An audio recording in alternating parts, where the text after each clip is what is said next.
তিন ধরনের ঘরের মধ্যে যে কোনো সময় আল্লাহ পাক রব্বুল আলামিনের গজব নাজিল হতে পারে।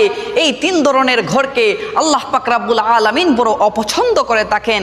এক নাম্বার হচ্ছে যেই ঘরের মধ্যে নারীর আওয়াজ পুরুষের তুলনায় উচ্চ হয়ে থাকে, সেই ঘরের মধ্যে প্রতিদিন ৭০,০০০ ফেরেশতা লানত পাঠিয়ে থাকে। দ্বিতীয় নম্বর হচ্ছে যেই ঘরের মধ্যে অন্যের হকের মারা টাকা জমা থাকে আর সেই টাকা দিয়ে সংসার চলে, ওই ঘরের মধ্যে যে কোনো সময় আল্লাহ পাক রব্বুল আলামিনের গজব নাজিল হতে পারে। আর তিন নম্বর হচ্ছে হযরত জিবরাইল আলাইহিস সালাম বলেন, যেই ঘরের মানুষরা মেহমান আসলে অখুশি হয়, ওই ঘরের মধ্যে যে কোনো সময় আল্লাহর গজব নাজিল হতে পারে। যদিও নামাজ পড়া হয় ওই ঘরের মধ্যে, ফেরেশতারা সওয়াব লেখেন না, নামাজের সওয়াব লেখেন না। নাউজুবিল্লাহ। আল্লাহ পাক রব্বুল আলামিন এই তিন ধরনের বৈশিষ্ট্য থেকে আমাদেরকে যেন